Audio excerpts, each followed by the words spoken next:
என் இனிய தமிழ் சொந்தங்களே, மிஸ்பாஸ் கிச்சன் தமிழ் சேனலிலிருந்து நான் உங்கள் மிஸ்பா சித்திக். எல்லோரும் எப்படி இருக்கீங்க? நல்லா இருக்கீங்களா?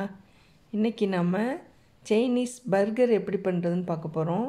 பர்கர்னால் பன்னில் பண்ணுற பர்கர் கிடையாது.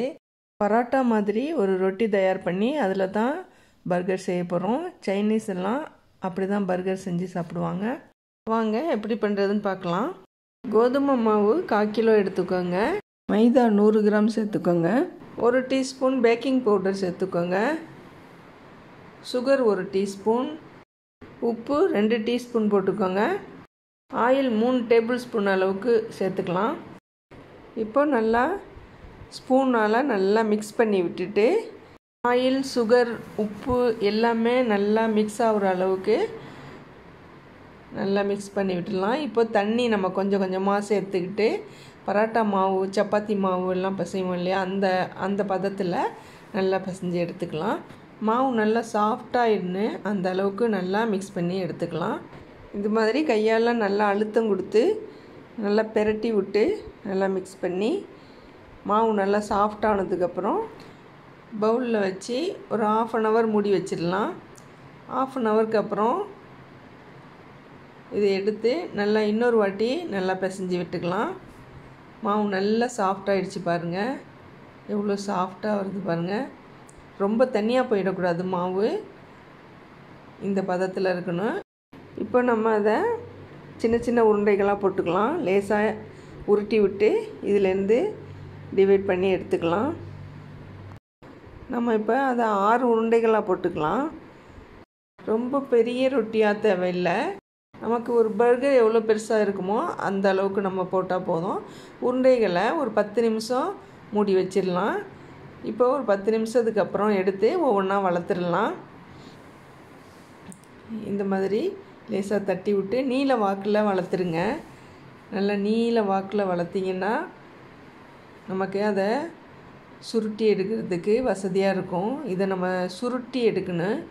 அப்போ தான் நம்மளுக்கு லேயர் லேயரான ஒரு ரொட்டி கிடைக்கும்.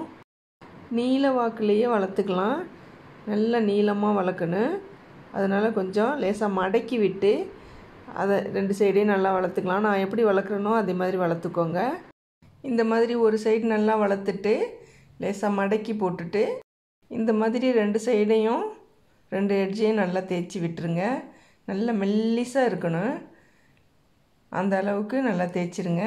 அடுத்து நம்ம ஒரு சின்ன பவுலில் ஒரு 4 டேபிள் ஸ்பூன் மைதாவும் 4 டேபிள் ஸ்பூன் நெய்யும் கலந்து நல்லா மிக்ஸ் பண்ணி அந்த வளர்த்து வச்ச மாவில் நல்லா தடவிடலாம்.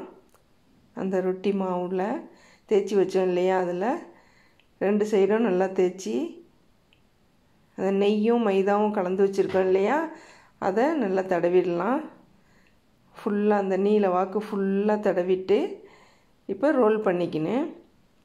எப்படி ரோல் பண்ணுறேன்னு பாருங்கள்.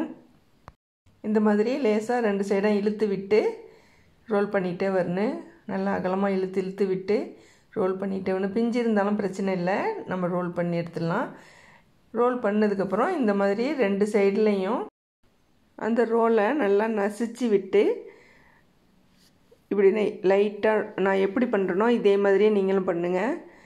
இந்த மாதிரி லேசாக நசிச்சு விட்டு அதை அப்படியே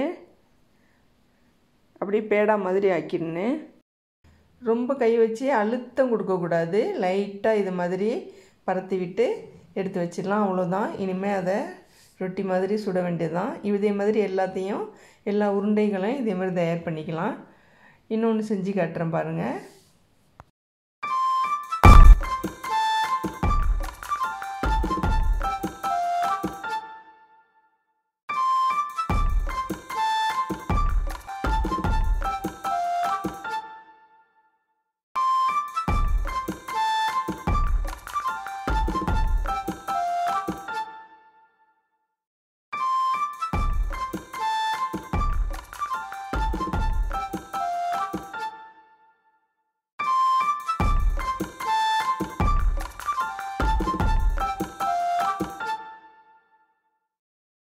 இப்போ எல்லா உருண்டைகளும் பேடா போட்டாச்சு.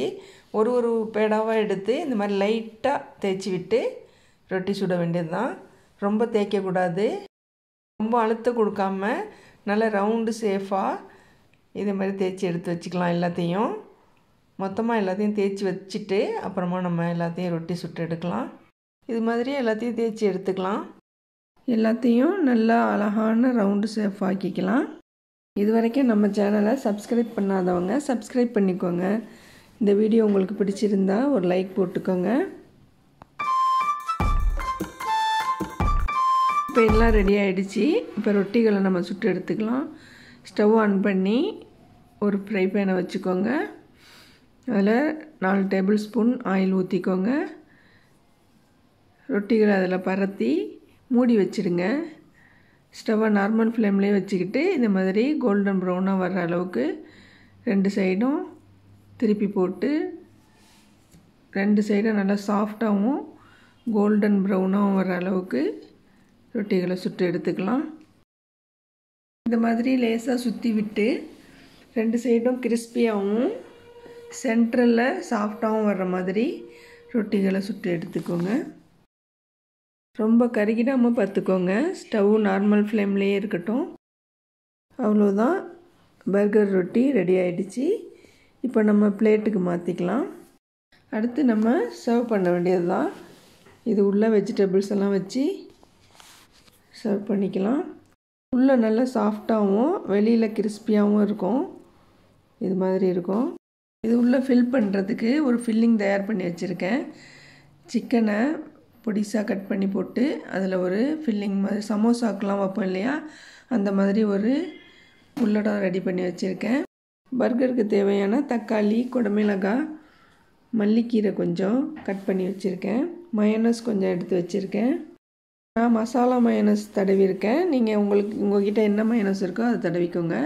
இப்போ ஒரு ரொட்டி எடுத்து நம்ம எப்படி பர்கர் பண்ணுறதுன்னு பார்க்கலாம். லேசாக நசிச்சு விட்டு 2 சைடும் இப்படி லேசாக ஓப்பன் பண்ணிங்கன்னா பேக் மாதிரி ஓப்பன் ஆகும்.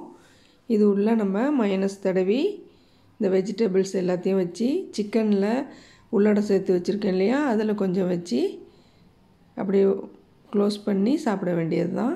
இந்த மாதிரி மயோனஸ் தடவிக்கலாம். அடுத்து நம்ம சேர்த்து வச்சுருக்கோம் இல்லையா சிக்கன் உள்ளடம், அதில் கொஞ்சம் எடுத்து வச்சுக்கலாம். அப்புறம் தக்காளி, குடமிளகாய், மல்லிக்கீரை கொஞ்சம், இது எல்லாத்தையும் அடுக்கிக்கலாம். அதில் வச்சு க்ளோஸ் பண்ணிட வேண்டியதுதான். இது தாங்க சைனீஸ் பர்கர். ரொம்ப டேஸ்ட்டாக இருக்கும். நீங்களும் வீட்டில் இதை ரெடி பண்ணி பார்த்துட்டு எப்படி இருந்ததுன்னு கமெண்டில் சொல்லுங்கள். மீண்டும் ஒரு அசத்தலான சமையலுடன் சந்திப்போம். எல்லா புகழும் இறைவனுக்கே.